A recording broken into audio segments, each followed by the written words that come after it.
ക്രിസ്തു യേശുവിനാൽ വീണ്ടെടുക്കപ്പെട്ട സ്നേഹിക്കപ്പെടുന്ന പ്രിയ ദൈവജനമേ, ഏവർക്കും വീണ്ടും വരാമെന്ന് വാഗ്ദത്തം ചെയ്ത നസ്രനായ യേശു ക്രിസ്തുവിൻ്റെ അത്ഭുതമേറിയ നാമത്തിൽ എൻ്റെ സ്നേഹവന്ദനം.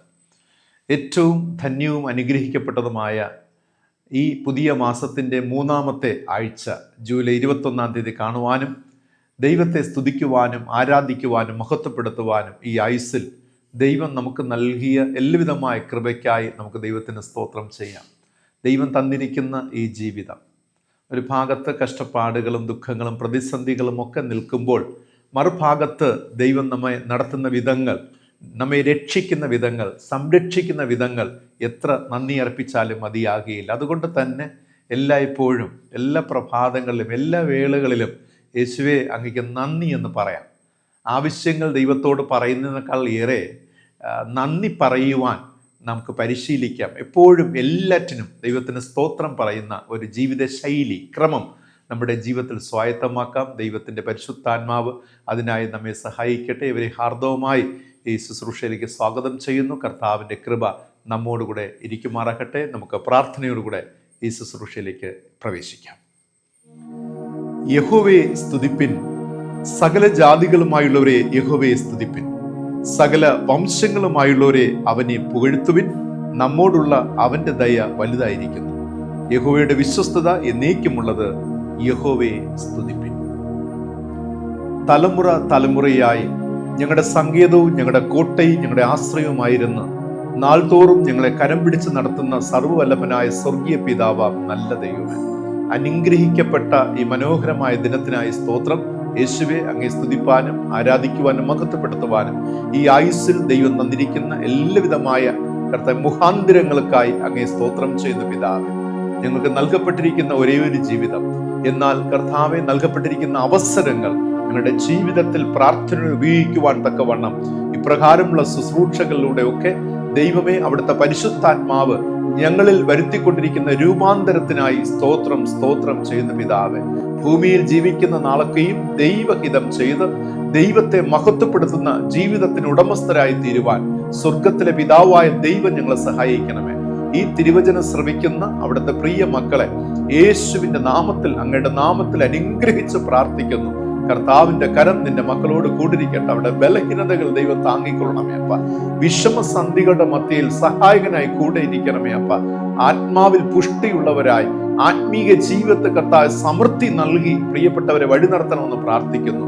ഇന്നത്തെ തിരുവചന വേദഭാഗത്തിലൂടെ ദൈവം ഞങ്ങളോട് സംസാരിക്കണം, എന്നോട് ഞങ്ങളോട് ഇടപെടണമേ.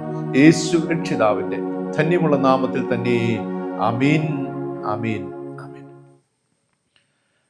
പ്രിയമുള്ളവരെ, കഴിഞ്ഞ ആഴ്ചയിലെ തിരുവചന ധ്യാനത്തിന് ശേഷം ഒരു ചോദ്യം ചോദിക്കുകയുണ്ടായി. യേശുവിനെ കാണുവാൻ ആഗ്രഹിച്ച യവനന്മാരെ ആരൊക്കെ ചേർന്നാണ് യേശുവിൻ്റെ അടുക്കൽ എത്തിച്ചത് എന്ന്. കമന്റ് ബോക്സിൽ ഞാൻ പരിശോധിച്ചപ്പോൾ എല്ലാവരും ശരിയായ ഉത്തരമാണ് നൽകിയിരിക്കുന്നത്. ഫിലിപ്പോസും അന്ത്രയോസും ചേർന്നാണ് യവനന്മാരെ യേശുവിൻ്റെ അടുക്കൽ എത്തിക്കുന്നത്. ഇംഗ്ലീഷിൽ ആൻഡ്രൂ ആൻഡ് ഫിലിപ്പ് എന്നതാണ്. പ്രത്യേകിച്ചും കമന്റ് ബോക്സിൽ ഉത്തരങ്ങൾ രേഖപ്പെടുത്തിയ എല്ലാവരോടുമുള്ള പ്രത്യേക നന്ദിയും സ്നേഹവും ഞാൻ ആമുഖമായി അറിയിച്ചു കൊള്ളട്ടെ. ഇന്നത്തെ ധ്യാനത്തിൻ്റെ ഒടുവിലും ഒരു ചോദ്യമുണ്ടാകും. ശ്രദ്ധയോടെ ദൈവവചനം കേൾക്കാം, പഠിക്കാം, ദൈവകൃപയിൽ വളരാം. അതിനായി ദൈവം നമ്മെ സഹായിക്കട്ടെ. ഇന്നത്തെ ധ്യാനത്തിനായി തിരഞ്ഞെടുത്തിരിക്കുന്ന തിരുവചന വേദഭാഗം വിശുദ്ധ യോഹന്നാൻ എഴുതിയ സുവിശേഷം 21 അധ്യായം അതിൻ്റെ 15 മുതൽ 19 വരെയുള്ള വാക്യങ്ങളെ ആസ്പദമാക്കി ജീവിതത്തിലെ രണ്ടാമത്തെ അവസരം എന്ന ചിന്താവിഷയത്തെ ആസ്പദമാക്കിയാണ് ഇന്ന് നാം ധ്യാനിക്കുവാനായിട്ട് പോകുന്നത്. ആമുഖമായി ഞാനൊരു ചോദ്യത്തോടു കൂടെ ആരംഭിക്കട്ടെ. എൻ്റെയും നിങ്ങളുടെയും ജീവിതത്തിൽ, നമ്മുടെ ജീവിതത്തിൽ ദൈവം രണ്ടാമതായി ഒരു അവസരം നൽകിയാൽ അത് ഏറ്റെടുക്കുവാൻ നാം തയ്യാറുള്ളവരാണോ? ദൈവം നമ്മുടെ ജീവിതത്തിൽ രണ്ടാമതൊരു അവസരം നൽകിയാൽ അത് ഏറ്റെടുക്കുവാൻ നാം തയ്യാറാണോ? ഓർക്കുക, നാം ഏവരും അറിയുന്നത് പോലെ ഈ ഭൂമിയിൽ ദൈവം നമുക്ക് നൽകിയിരിക്കുന്നത് ഒരേ ഒരു ജീവിതമാണ്, ഒരേ ഒരു ജീവിതം. എന്നാൽ ദൈവം നമുക്ക് ആ ഒരു ജീവിതത്തിൽ രണ്ട് അവസരങ്ങൾ നൽകിയിട്ടുണ്ട്. One life and two chances. ഈ രണ്ട് അവസരങ്ങൾ എന്തിനു വേണ്ടിയാണ്? മറ്റു തരത്തിൽ ചോദിച്ചാൽ രണ്ടാമതൊരു അവസരം എന്തിനു വേണ്ടിയാണ്? ഇത് നമ്മുടെ ഉള്ളിലുള്ള ഒരു ചോദ്യം. ഞാനിത് പറയുന്ന സമയത്ത് നിങ്ങൾക്കുണ്ടാകുന്ന ഒരു ചോദ്യമാണ്. ഒരു ജീവിതവും രണ്ട് അവസരവും ഈ ലോകത്തിലെ എല്ലാ മനുഷ്യർക്കും സൃഷ്ടിയുടെ മകുടമായ മനുഷ്യന് സൃഷ്ടിതാവായ ദൈവം നൽകിയിട്ടുണ്ട്. ഇത് ഉണരുന്നവരും ഇത് അനുഭവിക്കുന്നവരും വളരെ ചുരുക്കമാണ്. നാം നമ്മുടെ ജീവിതത്തിൽ ഒരു മനുഷ്യ ആയുസ്സിനെ നാം പരിശോധിച്ചാൽ ദൈവം നൽകിയിരിക്കുന്ന ഒരു ജീവിതവും രണ്ട് അവസരങ്ങളെയും നോക്കിക്കാണുവാനായിട്ട് സാധിക്കും. ഞാൻ ചോദിച്ച ചോദ്യം ഇതാണ്: എന്തിനാണ് ഈ രണ്ടാമത്തെ അവസരം? അങ്ങനെയെങ്കിൽ നാം ഈ രണ്ടാമത്തെ അവസരത്തിന്റെ ആവശ്യകത എന്ത് എന്ന ചോദ്യം നമുക്കുള്ളിൽ വരുന്നു എങ്കിൽ അതിനർത്ഥം നാം നമ്മുടെ ഒന്നാമത്തെ ജീവിതത്തിൽ, ഒരു ജീവിതത്തിലെ ആദ്യത്തെ അവസരത്തെ നാം എങ്ങനെ പ്രയോജനപ്പെടുത്തി എന്നതിനെ കുറിച്ച് നാം പരിശോധിക്കേണ്ടിയിരിക്കുന്നു. ഞാൻ വിശദമാക്കാം. ഒരു മനുഷ്യൻ 70 വർഷം ജീവിക്കുന്നു എന്ന് മനസ്സിലാക്കുക. അതിന്റെ പകുതി എന്ന് പറയുന്നത് 35 വർഷമാണ്. 35 + 35 70 വർഷം.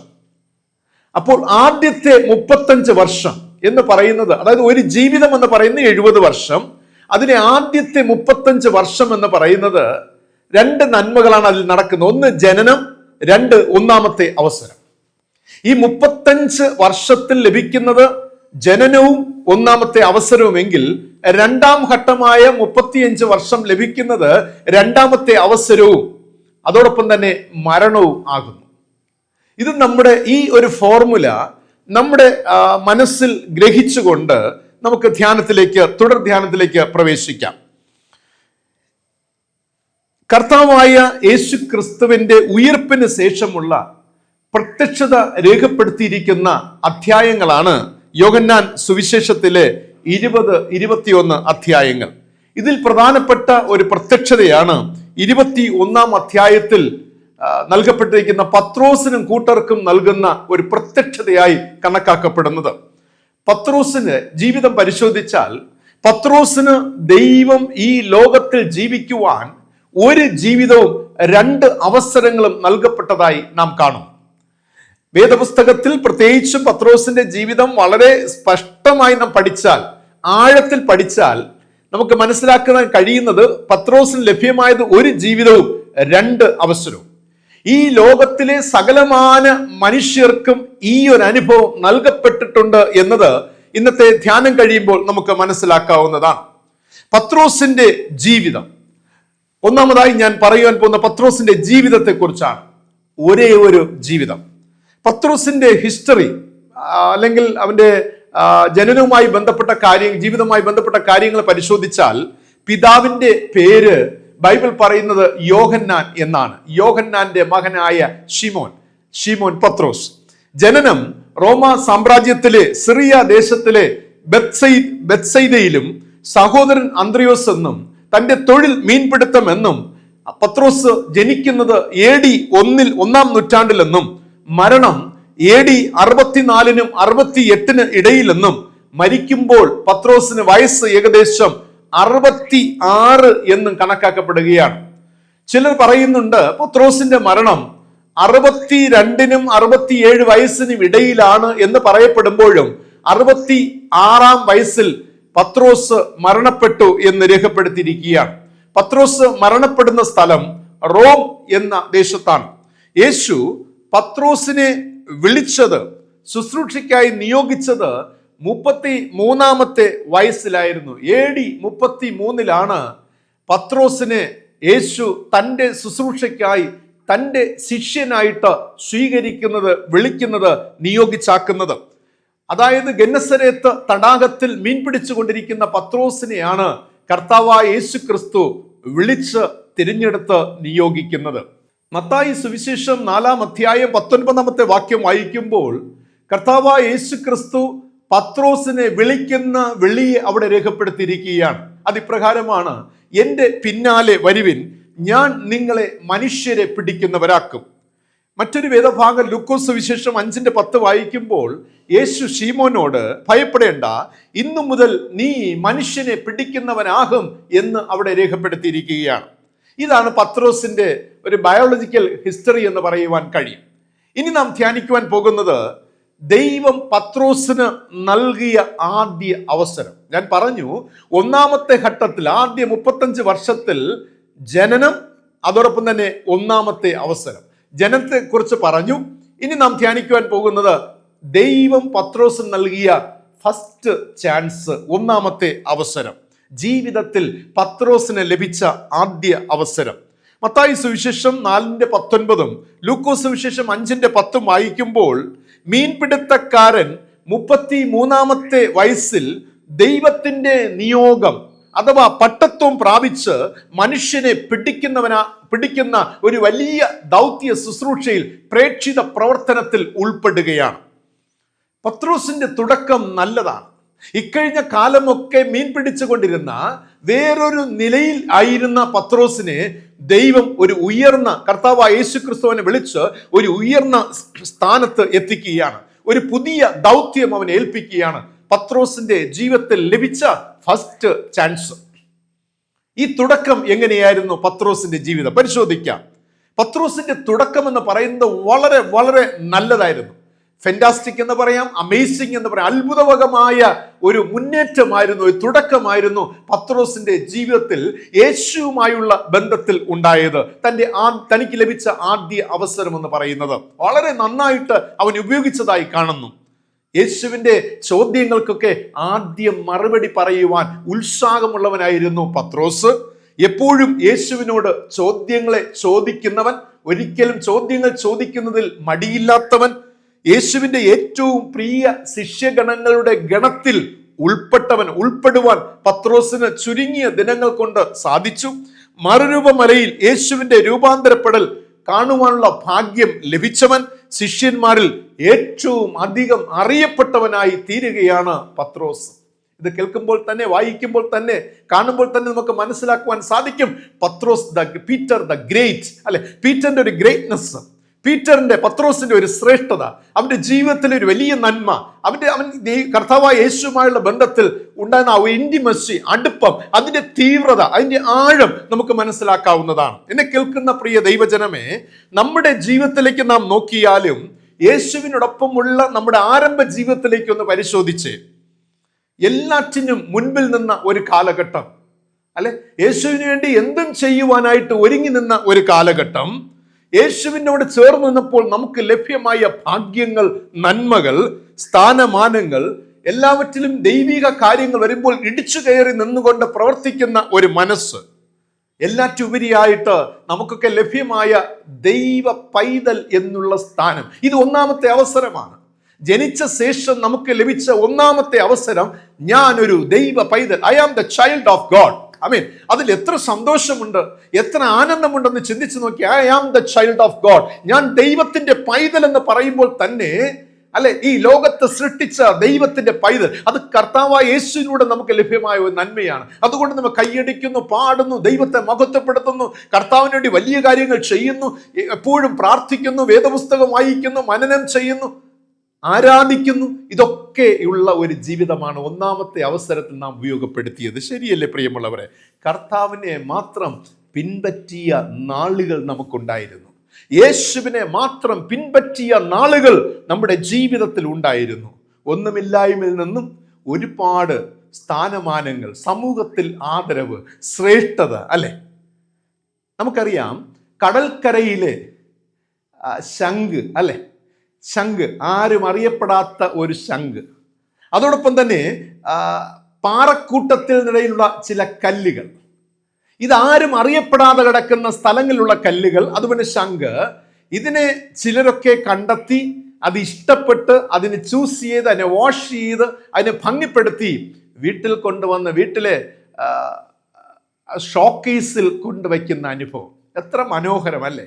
അറിയപ്പെടാതിരുന്ന ഒന്നിനെ ചൂസ് ചെയ്ത് എല്ലാവരും കാണത്തക്ക രീതിയിൽ ഭദ്രമായി ഒരു സേഫായ സോണിൽ കൊണ്ടുവയ്ക്കുന്ന അനുഭവം. ഇതാണ് ഈ ലോകത്തിൽ പത്രോസിന് ലഭിച്ചത്. പത്രോസ് കടൽക്കരയിലായിരുന്നു. ആരും അറിയപ്പെടാത്തവനായിരുന്ന പത്രോസിനെ കർത്താവ് തിരഞ്ഞെടുത്ത് ദൈവ പൈതലാക്കി, കർത്താവിന്റെ പ്രിയ ശിഷ്യനാക്കി ഒരു വലിയ സ്ഥാനത്ത് കൊണ്ടെത്തിക്കുകയാണ്. ഇതുപോലെ എൻ്റെയും നിങ്ങളുടെ ജീവിതം, നാം ആയിരിക്കുന്ന ജീവിതത്തിൽ ദൈവ പൈതൽ എന്ന സ്ഥാനത്ത് കൊണ്ടെത്തിച്ചത് പ്രിയമുള്ളവരെ, അത് ദൈവത്തിന്റെ വലിയ കൃപയാണ്. നമ്മോട് കാണിച്ച ഒരു വലിയ മനസ്സലിവാണ്, കരുണയാണ്. ഒരു വലിയ സ്ഥാനം നൽകി നമ്മെ നിർത്തിയത്. പത്രോസിന്റെ ജീവിതം അങ്ങനെയായിരുന്നു. വലിയ സന്തോഷമുള്ള ഒരു ജീവിതം, ക്രിസ്തുവിനോടൊപ്പം ആനന്ദദായകമായ ഒരു ജീവിതം. ആരംഭം, തുടക്കം വളരെ എഫക്റ്റീവായിരുന്നു. തുടക്കം നല്ലതായിരുന്നു. ദൈവവുമായുള്ള, ക്രിസ്തുവുമായുള്ള ജീവിതത്തിൽ നല്ലൊരു ബന്ധം സ്ഥാപിച്ച് ആ ബന്ധത്തിൽ തന്നെ ഇഴുകിച്ചേർന്ന് കർത്താവിനെ മഹത്വപ്പെടുത്തുന്ന ഒരു ജീവിതത്തിന് ഉടമസ്ഥനായിരുന്നു പത്രോസ് എന്ന് കാണുവാനായി സാധിക്കും. മൂന്നാമതായി പത്രോസിന്റെ ജീവിതത്തിലെ വീഴ്ചയെ നമുക്ക് കാണുവാൻ സാധിക്കും. എവിടെയാണ് പത്രോസ് വീണത് എന്ന് പരിശോധിക്കാം. ഈ വീഴ്ചയെക്കുറിച്ചാണ് നാം നോക്കി മനസ്സിലാക്കേണ്ടത്. ജീവിതത്തിൽ പത്രോസ് വീണ സ്ഥലങ്ങൾ, പത്രോസിന് പറ്റിയ വീഴ്ചകൾ, പത്രോസിന് പറ്റിയ തെറ്റുകൾ, കുറവുകൾ, ബലഹീനതകൾ, ഇതിനെക്കുറിച്ച് നാം പഠിക്കുമ്പോൾ നമ്മുടെ ജീവിതത്തെക്കുറിച്ച് നമുക്ക് വിലയിരുത്തുവാൻ സാധിക്കും. ക്രിസ്തുവുമായുള്ള ബന്ധത്തിൽ നമ്മുടെ ക്രിസ്തു നമുക്ക് നൽകിയ ജീവിതത്തിലെ ഒന്നാമത്തെ അവസരം ഞാൻ എവിടെയെങ്കിലും നഷ്ടമാക്കിയിട്ടുണ്ടോ, എവിടെയെങ്കിലും എനിക്ക് വീഴ്ച പറ്റിയിട്ടുണ്ടോ പരിശോധിക്കാം. ഒന്നാമതായി പത്രോസിന്റെ ജീവിതത്തിന്റെ വീഴ്ച, ചിന്തിക്കാതെ, ആലോചിക്കാതെ സംസാരിക്കുന്നവനും പ്രവർത്തിക്കുന്നവനുമായി തീരുകയാണ്. ക്രിസ്തുവുമായുള്ള ബന്ധം തുടക്കം നല്ലതായിരുന്നു. ഒരു ചെറിയ പീരീഡ്സ്, ഒരു കാൽഭാഗം കഴിഞ്ഞപ്പോൾ തന്നെ പെട്ടെന്നൊരു ആവേശം വന്നു. പത്രോസിന് ഉള്ളിലൊരു വലിയ ആവേശം, തീവ്രമായ ആവേശം വന്നു. അതിൽ തന്നെ ഒന്നും ചിന്തിക്കാതെ, എപ്പോഴും ചിന്തിക്കാതെ പറയുകയും പ്രവർത്തിക്കുകയും ചെയ്യുന്ന ഒരു പ്രകൃതമായിരുന്നു. മാർക്കോസ് സുവിശേഷം 8-ാം അധ്യായം 32-ാമത്തെ വാക്യം വായിക്കുമ്പോൾ യേശു തൻ്റെ മരണത്തെക്കുറിച്ച് പറയുമ്പോൾ, സ്പഷ്ടമായി പറയുമ്പോൾ, പത്രോസ് മാത്രം, 12 ശിഷ്യന്മാർ പത്രോസ് മാത്രം യേശുവിനെ ഒന്ന് കൂട്ടി വേറിട്ട് കൊണ്ടുപോയി, പ്രത്യേകിച്ച് മാറ്റി നിർത്തിയിട്ട് പറയുകയാണ്, അങ്ങേക്ക് അങ്ങനെ സംഭവിക്കരുത്. അപ്പോഴാണ് യേശു പറയുന്നത്, എന്നെ വിട്ടുപോ സാത്താനെ എന്ന് പറയുന്ന ഒരു അനുഭവത്തിലേക്ക് എത്തിച്ചേരുകയാണ്, ഒന്നും ചിന്തിക്കാതെ. അതുപോലെ തന്നെ മാർക്കോസ് സുവിശേഷം 9:5 വായിക്കുമ്പോൾ മറുരൂപ മലയിൽ ഒരു വലിയ കാഴ്ച കാണുകയാണ്. ആ സമയത്ത് ചോദിക്കാൻ, ഞാൻ 3 കുടിലുണ്ടാക്കട്ടെ നമുക്ക് പാർക്കുവാനായിട്ട്. അതായത് സാഹചര്യം മനസ്സിലാക്കാതെ, സിറ്റുവേഷൻ ഗ്രഹിക്കാതെ പെട്ടെന്ന് എടുത്തു ചാടി പറയുന്ന ഒരു പ്രകൃതമായിരുന്നു. ഇത് ഒന്നാമത്തെ ഒരു വീഴ്ചയാണ്, ഒരു കുറവായിരുന്നു പത്രോസിന്റെ ജീവിതത്തിൽ. രണ്ടാമത്തെ വീഴ്ച പരിശോധിച്ചാൽ മാർക്കോസ് സുവിശേഷം 14:37 മുതൽ 42 വരെ വായിക്കുമ്പോൾ, ഉണർന്നിരുന്ന് പ്രാർത്ഥിക്കാതെ ഉറങ്ങിപ്പോയവനായിരുന്നു പത്രോസ്. അല്ലേ? ചിലപ്പോഴൊക്കെ നമ്മുടെ ജീവിതത്തിലും കഴിഞ്ഞ കാലങ്ങളിലൊക്കെ നോക്കുമ്പോൾ, ഞാൻ ഒന്നാമത്തെ ചിന്ത പറഞ്ഞതുപോലെ, ചിന്തിക്കാതെയൊക്കെ ആലോചിക്കാതെയൊക്കെ തീരുമാനങ്ങൾ പറയുന്ന, അല്ലെങ്കിൽ തീരുമാനം എടുക്കുന്ന ഒരു പ്രകൃതം നമുക്ക്, അത് നമ്മുടെ ജീവിതത്തിൻ്റെ വീഴ്ചയാണ്.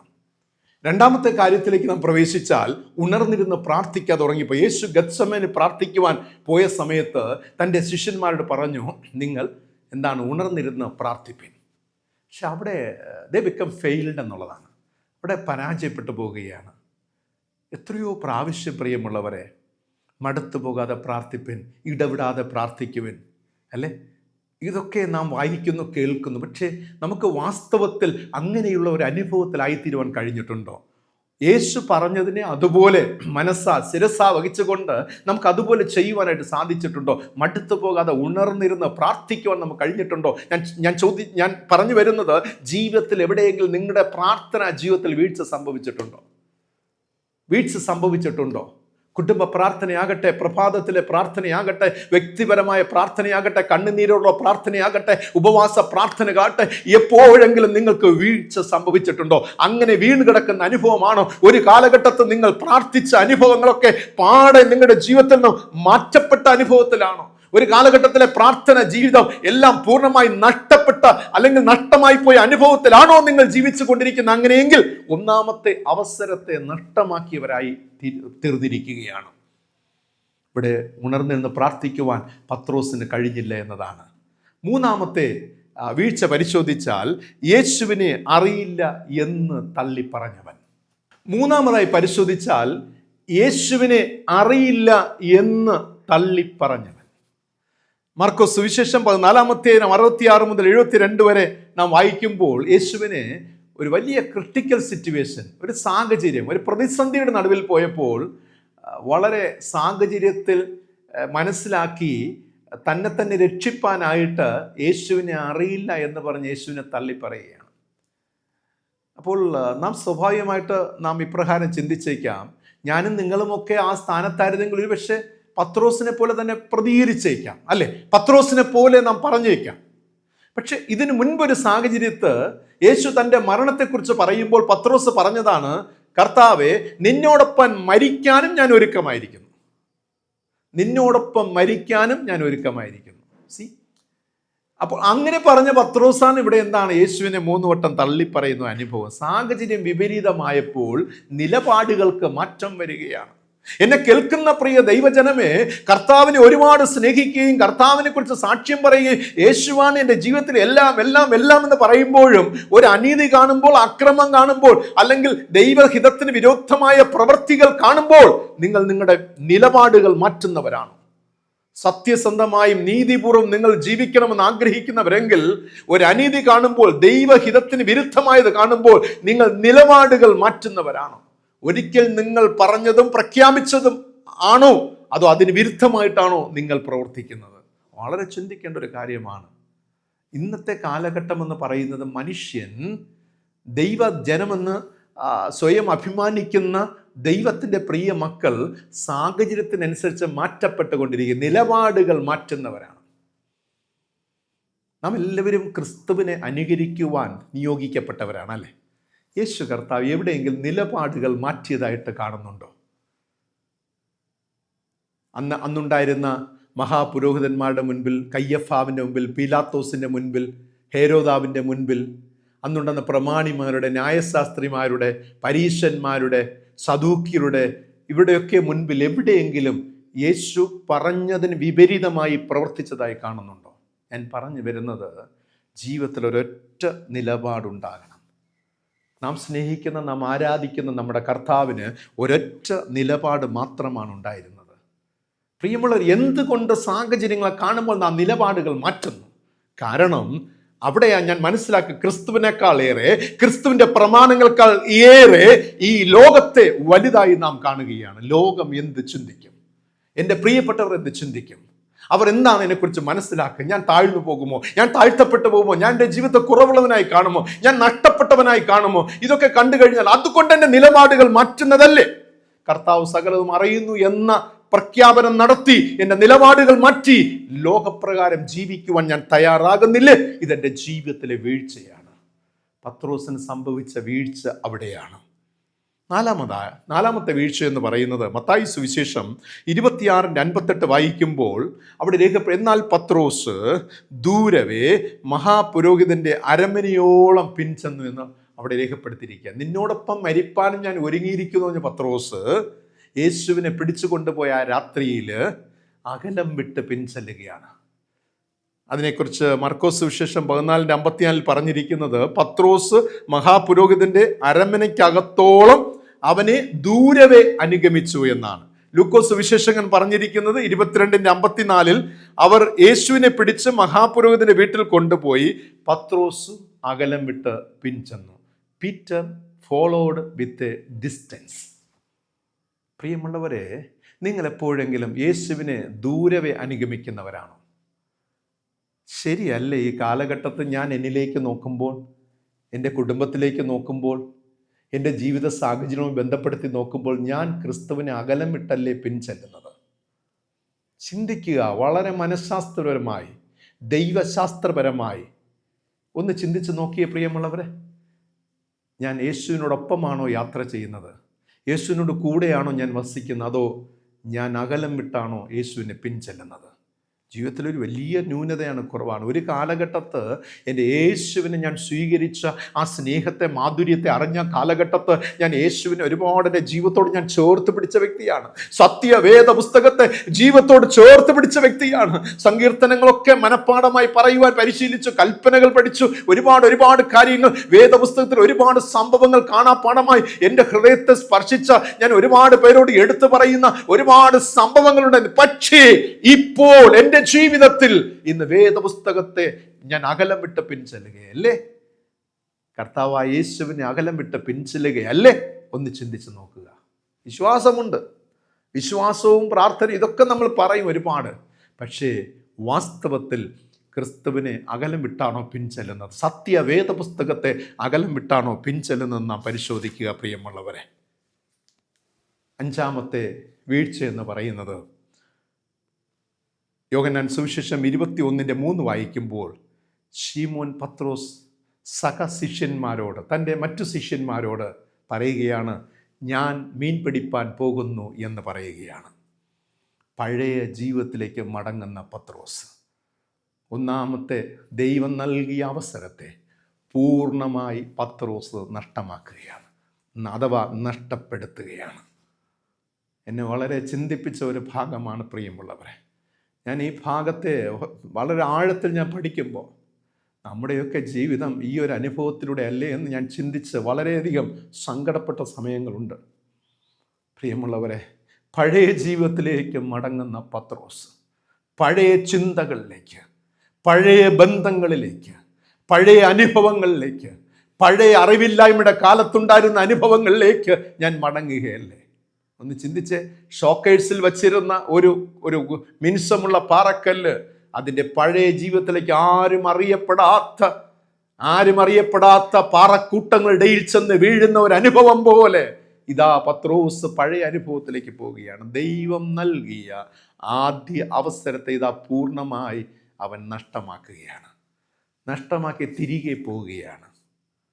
പ്രിയമുള്ളവരെ, എന്നും ദൈവം നമ്മെ വിളിച്ചാക്കിയിരിക്കുന്ന സ്വർഗീയ ഭാഗ്യത്തിൽ നിന്നും, സ്വർഗീയ സൗഭാഗ്യത്തെ വെടിഞ്ഞ് ഭൗതികതയിലേക്ക് പോകുന്നവരല്ലേ നമുക്ക് കാണുവാൻ കഴിയുന്നത്.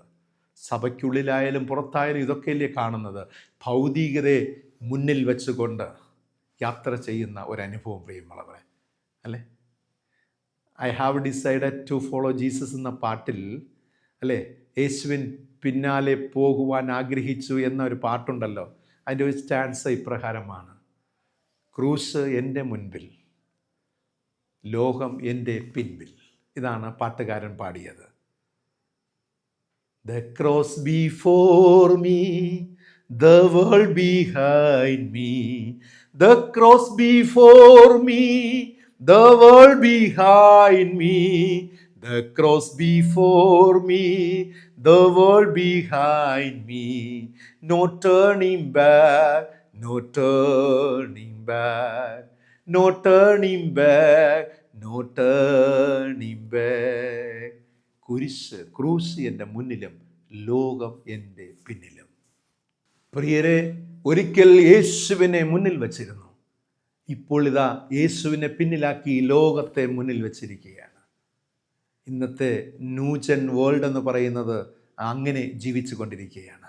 ഇന്നത്തെ ക്രൈസ്തവ ലോകം ലോകത്തെ മുന്നിൽ വെച്ചിരിക്കുകയാണ്. ഒരു കാലഘട്ടത്ത് ലോകത്തെ പിന്നിലാക്കി യേശുവിനെ മുന്നിൽ വെച്ച്, ക്രൂശിനെ, സത്യവേദ പുസ്തകത്തെ മുന്നിൽ വെച്ചുകൊണ്ട് യാത്ര ചെയ്തവർ ഇപ്പോൾ ഇതൊക്കെ പുറകിലേക്ക് തള്ളിവിട്ട് ലോകത്തെ മുന്നിൽ വെച്ചിരിക്കുകയാണ്, ലോക സുഖങ്ങളെ മുന്നിൽ വെച്ചിരിക്കുകയാണ്.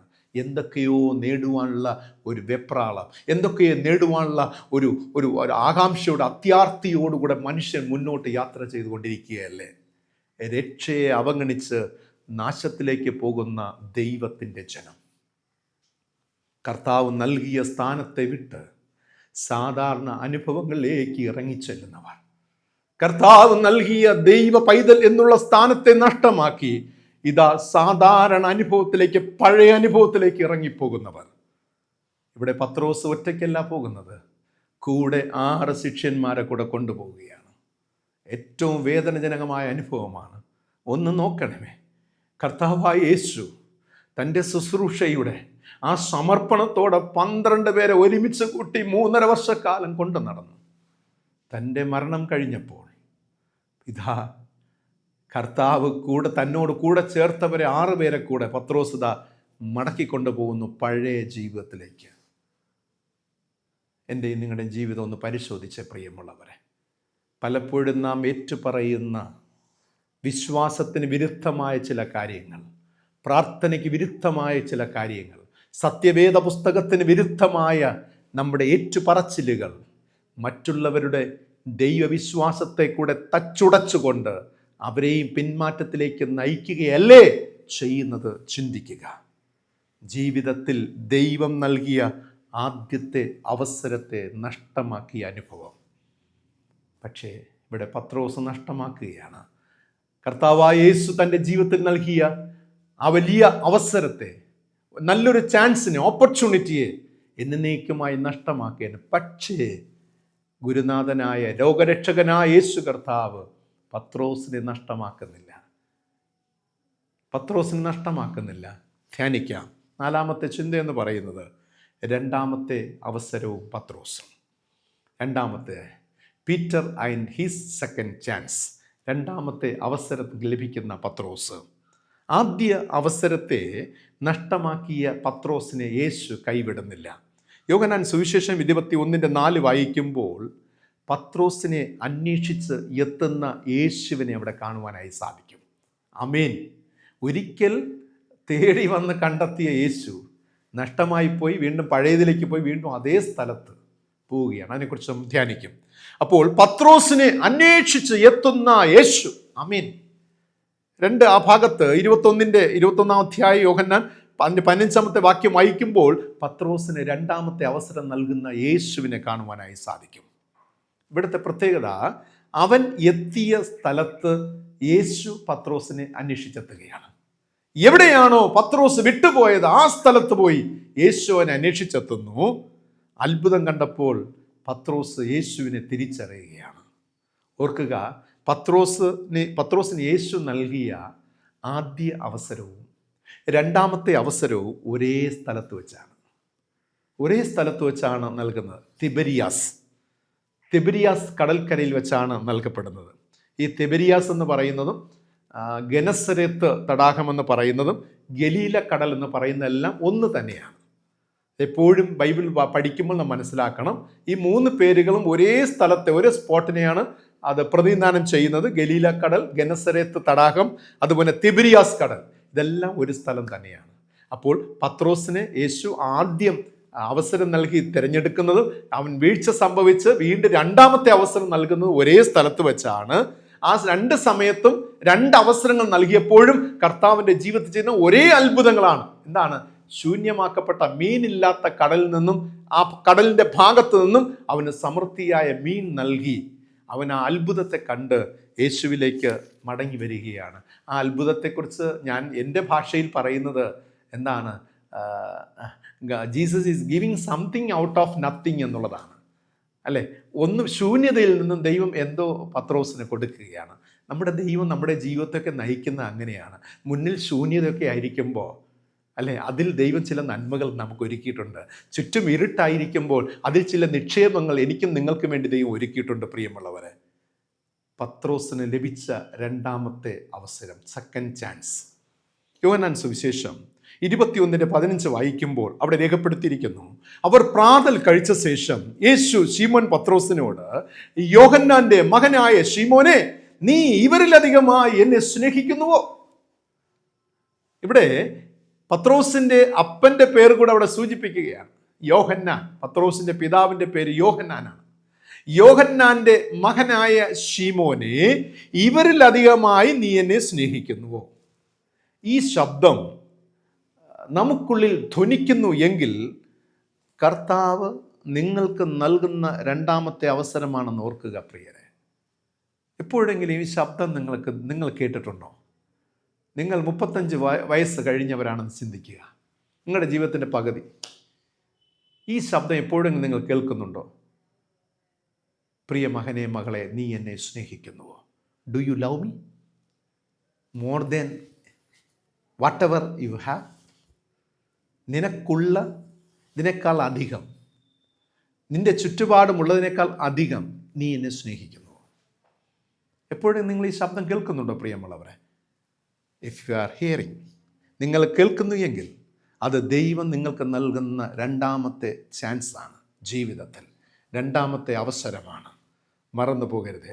ഈ ശബ്ദം ധ്വനിക്കുന്നു എങ്കിൽ നാം ഏറ്റെടുക്കുവാൻ ഒരുക്കമാണോ എന്ന് ചിന്തിക്കുക. കർത്താവ് പത്രോസിനോട് ചോദിച്ചത്, നിന്റെ സഹപ്രവർത്തകരെക്കാൾ, മീൻ പിടിപ്പിക്കുന്ന സഹപ്രവർത്തകരെക്കാൾ, നിന്റെ കൂടെ ഇറങ്ങി വന്ന സഹശിഷ്യന്മാരെക്കാൾ, നീ ഉപയോഗിച്ചു കൊണ്ടിരിക്കുന്ന വലയേക്കാൾ, നീ ഉപയോഗിച്ചിരിക്കുന്ന പടകിനേക്കാൾ, നീ നേടിയെടുക്കുന്ന മത്സ്യത്തെക്കാൾ, നിന്റെ ചാർച്ചക്കാർ, നിന്റെ ബന്ധുമിത്രാദികൾ, മീൻപിടുത്തക്കാരൻ എന്ന സ്ഥാനത്തെക്കാൾ അധികം പത്രോസേ, ഡു യു ലവ് മീ, നീ എന്നെ സ്നേഹിക്കുന്നു. ഇവയിലധികമായി ഒരു പുതിയതും രണ്ടാമത്തതും ഒടുവിലത്തതുമായ ഒരു അവസരം അവന് നൽകുകയാണ്. ഏറ്റവും ഒടുവിലത്തെ അവസരം ദൈവം ഓൾറെഡി ബൈബിൾ നമ്മൾ പഠിക്കുമ്പോൾ ദൈവം നൽകുന്ന 2 അവസരങ്ങളാണ് ജീവിതത്തിൽ.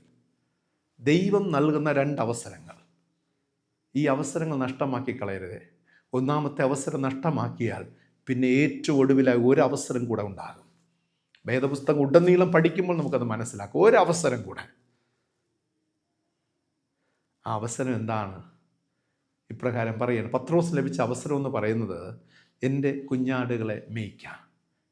നീ എന്നെ റിയലായി സ്നേഹിക്കുന്നുവെങ്കിൽ, ഈ ലോകത്തെക്കാൾ നീ എന്നെ സ്നേഹിക്കുന്നുവെങ്കിൽ, എൻ്റെ കുഞ്ഞാടുകളെ മേയ്ക്കുക, എൻ്റെ ആടുകളെ പാലിക്കുക, എൻ്റെ ആടുകളെ മേയ്ക്കുക. ഈ 3 കാര്യങ്ങളാണ്. ആദ്യത്തേത് യേശു പറഞ്ഞ്, ഞാൻ നിന്നെ മനുഷ്യനെ പിടിക്കുന്നവരാക്കും. നോക്കണേ, ആദ്യ അവസരം പത്രോസിന് യേശു കൊടുത്തത്, ഞാൻ നിന്നെ I will make you fishers of men, ഞാൻ നിന്നെ മനുഷ്യരെ പിടിക്കുന്നവരാക്കും. രണ്ടാമത്തെ അവസരം കൊടുക്കുന്നത്, എൻ്റെ കുഞ്ഞാടുകളെ മേയ്ക്ക, എൻ്റെ ആടുകളെ പാലിക്ക, എൻ്റെ ആടുകളെ മേയ്ക്ക. ഒരു പുതിയ സ്ഥാനം, ഒരു ലെവലിലേക്ക് കൊണ്ടെത്തിക്കുകയാണ്. അന്ന് എന്താണ് കർത്താവിനുടെ ആത്മാക്കൾ നേടാനെങ്കിൽ, ഇന്ന് നേടിയ ആത്മാക്കൾ എന്ത് ചെയ്യുക? ഞാൻ നിനക്ക് തരുന്ന, നിന്റെ ശുശ്രൂഷയിൽ ഞാൻ നിനക്ക് തരുന്ന ആടുകളെ നീ പാലിക്കുക, അവരെ മേയ്ക്കുക എന്ന ഒരു ദൗത്യം, ഇടയ പരിപാലന ശുശ്രൂഷ ഏൽപ്പിക്കുകയാണ്. ആദ്യം നൽകുന്ന ഒരു മിഷണറി വർക്കാണ്. ആദ്യത്തെ അവസരം മിഷണറി വർക്കാണ്. എന്താണ്? ആളുകളെ കൊണ്ടുവരിക, ചൂസ് ചെയ്യുക, പോകുക, ഗ്രാമങ്ങൾ തോറും പട്ടണങ്ങൾ തോറും പോവുക. എന്നാൽ കർത്താവിൻ്റെ ഉയർപ്പിന് ശേഷം നൽകുന്ന ഒരു ശുശ്രൂഷ എന്ന് പറയുന്നത് ഭയങ്കര ഗ്രേറ്റാണ്. ഇനി ഞാൻ എൻ്റെ നാമത്തിൽ അനേകം പേരെ നിൻ്റെ അടുക്കൽ എത്തിക്കും, നീ അവരെ മേയ്ക്കുക. ഞാനിവിടെ പറഞ്ഞു നിർത്തട്ടെ. പത്രോസിൻ്റെ ജീവിതത്തിൻ്റെ അവസാന 30 വർഷം ദൈവം പത്രോസിന് നൽകിയ രണ്ടാമത്തെ അവസരത്തിലെ 30 വർഷമുണ്ടായിരുന്നു. ആ 30 വർഷത്തിൻ്റെ ജീവിതം പരിശോധിച്ചാൽ കർത്താവിൻ്റെ വേലയിൽ അവൻ ഉത്തേജിതനായിരുന്നു എന്ന് മനസ്സിലാക്കുവാൻ സാധിക്കും. എക്സൈറ്റഡ് ആയിരുന്നു. ആ വേർഡിന് പകരം മറ്റൊരു വേർഡില്ല പ്രിയമുള്ളവരെ. എക്സൈറ്റഡ്. ഇത് നിങ്ങളുടെ ഡയറിയിൽ കുറിച്ച് വയ്ക്കുക. Peter become excited in Lord's ministry. കർത്താവിൻ്റെ വേലയിൽ ഉത്തേജിതനായിരുന്നു. യോഹന്നാൻ 20:1-9. രണ്ടാമതായി പരിശോധിച്ചാൽ അവൻ സമർപ്പണമുള്ളവനായിരുന്നു, കമ്മിറ്റഡ് ആയിരുന്നു. മർക്കോസ് സുവിശേഷം 10:28. മൂന്നാമത് പരിശോധിച്ചാൽ പുട്ട് ഗോഡ് ഇൻ ഫസ്റ്റ്, കർത്താവിന് പ്രഥമ സ്ഥാനം നൽകിയവനായിരുന്നു. 4, അവൻ മാനസാന്തരപ്പെട്ട അനുഭവത്തിലായിരുന്നു തുടർക്കാലം അവൻ ജീവിച്ചത്. റിപ്പന്നന്റ്.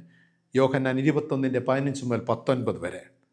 5, തൻ്റെ മരണം വരെ തനിക്ക് ലഭ്യമായ രൂപാന്തര ജീവിതത്തിൽ തന്നെ പത്രോസ് തുടർന്നതായിട്ട് നമുക്ക് കാണുവാൻ സാധിക്കുന്നു. എന്നെ കേൾക്കുന്ന പ്രിയ ദൈവജനമേ, ആദ്യ ഒരു വീഴ്ച സംഭവിച്ചു, രണ്ടാമതൊരു അവസരം കിട്ടി. തുടർന്നുള്ള 30 വർഷം പത്രോസിൻ്റെ ജീവിതത്തിൽ പിന്നോട്ട് പോയിട്ടില്ല. പത്രോസിൻ്റെ ജീവിതത്തിൽ പിന്നോട്ട് അവൻ പോയിട്ടേയില്ല. പവർഫുള്ളായിട്ട് സമർപ്പണത്തോടെ കർത്താവിന് വേണ്ടി തൻ്റെ വേല ചെയ്യുകയാണ്. ഒടുവിൽ റോമിൽ തൻ്റെ ജീവിതം അവസാനിപ്പിക്കുകയാണ്. എന്നെ കേൾക്കുന്ന പ്രിയ ദൈവജനമേ, ദൈവം നമുക്ക് നൽകിയ ഒറ്റ ജീവിതം, പക്ഷേ 2 അവസരങ്ങൾ. ജനനം മുതൽ ഒന്നാമത്തെ അവസരം, രണ്ടാമത്തെ അവസരം മുതൽ മരണം വരെ. മറന്നു പോകരുത്. ജീവിതത്തിൽ രണ്ടാമത്തെ അവസരം എന്ന് പറയുന്നത് ഏറ്റവും ഗ്രേറ്റാണ്, വാല്യുബിളാണ്, വളരെ വിലയുള്ളതാണ് പ്രിയമുള്ളവരെ. നമ്മുടെ ജീവിതത്തിൽ രണ്ടാമത്തെ ദൈവം നൽകുന്ന അവസരത്തെ ഏറ്റെടുക്കുവാൻ ഒരുക്കമാണ്. വീഴ്ചകളുണ്ട് നമ്മുടെ ജീവിതത്തിൽ. പത്രോസിനെ പോലെ ഒരുപാട് വീഴ്ചകൾ നമ്മുടെ ജീവിതത്തിൽ സംഭവിച്ചിട്ടുണ്ട്. ഇനി ഇതാ ദൈവം, ഇന്നത്തെ ഈ സന്ദേശം നിങ്ങൾ കേൾക്കുമ്പോൾ തന്നെ ഓർത്തുകൊള്ളുക, ഒരു പുതിയ അവസരം ഇതാ ദൈവം നിങ്ങൾക്ക് തരികയാണ്. ഒരു പുതിയ ചാൻസ്. അതെ, സെക്കൻഡ് ചാൻസ്, രണ്ടാമതൊരവസരം. ജീവിതത്തിലെ ഒന്നാമത്തെ അവസരം നഷ്ടമാക്കിയവരെങ്കിൽ രണ്ടാമത്തെ അവസരത്തെ ജീവിതത്തിൽ ഏറ്റെടുക്കുക. യെസ് ലോർഡ്, ഞാൻ ഏറ്റെടുക്കുന്നു. ഇനി എന്നിലൊരു രൂപാന്തരം. ദൈവം ആഗ്രഹിക്കുന്ന ദൈവഹിതപ്രകാരം ദൈവത്തോടൊപ്പം സഞ്ചരിക്കുന്ന ഒരു ജീവിതം, ക്രിസ്തു യേശുവിനോടൊപ്പം സഞ്ചരിക്കുന്ന ഒരു ജീവിതം കർത്താവെ എനിക്ക് നൽകണമേ എന്ന് നമുക്ക് പ്രാർത്ഥിക്കാമോ? ദൈവത്തോട് യാചിക്കാമോ? ദൈവത്തിൻ്റെ കാര്യങ്ങൾ നമ്മൾ സമർപ്പിക്കാമോ? രണ്ടാമത്തെ അവസരം നിങ്ങൾ ഒരിക്കലും പാഴാക്കി കളയരുത്. രണ്ടാമത്തെ അവസരം പാഴാക്കിയാൽ രണ്ടാമത്തെ മരണത്തിൽ നിങ്ങൾക്ക് ദോഷം സംഭവിക്കും. പ്രിയമുള്ളവരെ, ബൈബിൾ പറയുകയാണ്. കാരണം നിങ്ങൾ ഒന്നാം മരണം കഴിഞ്ഞ് രണ്ടാമത് നിത്യമായ മരണം സംഭവിക്കും.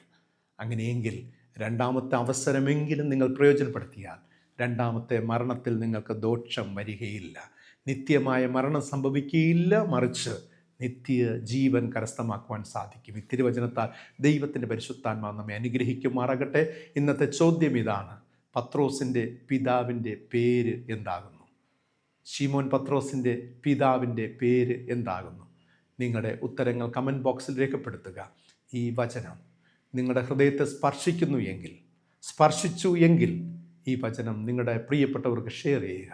അവരും ദൈവത്തിങ്കിലേക്ക് തിരിയട്ടെ, കർത്താവിനെ തങ്ങളുടെ രണ്ടാമത്തെ അവസരമായി ഉപയോഗിക്കട്ടെ, കർത്താവിനോടൊപ്പമുള്ള രൂപാന്തരമുള്ള ഒരു ജീവിതം നയിക്കട്ടെ. അതിനായി കർത്താവ് നമ്മെല്ലാവരെയും സഹായിക്കുമാറാകട്ടെ. ആമേൻ. തലകളാക്കാം. നമ്മുടെ ദൈവത്തോട് നമുക്ക് പ്രാർത്ഥിക്കാം. ജീവിതത്തിൽ നഷ്ടമായി പോയ ഒന്നാമത്തെ അവസരത്തിൽ ഞങ്ങളെ തേടി വന്ന് ഞങ്ങൾക്ക് നിയോഗം തന്ന് രണ്ടാമതൊരു അവസരം നൽകുന്ന സർവശക്തനായ സ്വർഗീയ പിതാവാം നല്ല ദൈവമേ, അനുഗ്രഹിക്കപ്പെട്ട ഈ ദിനത്തിൽ ഞങ്ങളോട് സംസാരിച്ചിടപെട്ട കർത്താവെ ചിന്തകൾക്കായി സ്തുതിക്കുന്നു പിതാവേ. ആഴമേറിയ പത്രോസിൻ്റെ ജീവിത തലങ്ങളിൽ നിന്നുകൊണ്ട് ഞങ്ങൾക്ക് പഠിക്കുവാനും ഗ്രഹിക്കുവാനും ദൈവത്തിൻ്റെ പരിശുദ്ധാത്മാവ് ഞങ്ങളെ സഹായിച്ച കൃപയ്ക്കായി സ്തോത്രം. കർത്താവെ, അവിടുത്തെ സ്നേഹം, അവിടുത്തെ കൃപ, അവിടുത്തെ നന്മ എത്രയോ ഉന്നതമായത്, ശ്രേഷ്ഠമായത് പിതാവെ ഞങ്ങൾ തന്നെ സമർപ്പിക്കുന്നു. അവിടുത്തെ സാന്നിധ്യത്തിൻ്റെ മറവിൽ മറച്ചു കൊള്ളണമേ. ഈ തിരുവചനം ഞങ്ങളെ ജീവിപ്പിക്കുന്നതായി തീർക്കട്ടെ. ഈ തിരുവചനം നാഥ ഞങ്ങളുടെ ജീവിതത്തിൻ്റെ വഴിത്തിരിവായി മാറട്ടെ.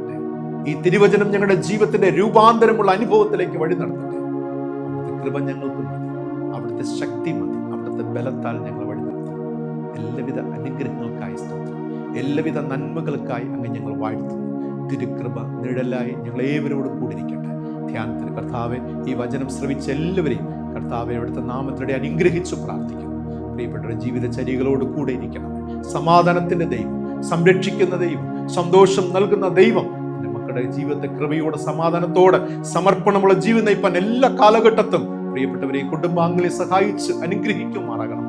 യേശു രക്ഷിതാവിന്റെ നാമത്തിൽ പ്രാർത്ഥിക്കുന്നു. പ്രാർത്ഥന കേൾക്കണമേ. ആമേൻ. ആമേൻ. കർത്താവ് പഠിപ്പിച്ചതുപോലെ നമുക്ക് പ്രാർത്ഥിക്കാം.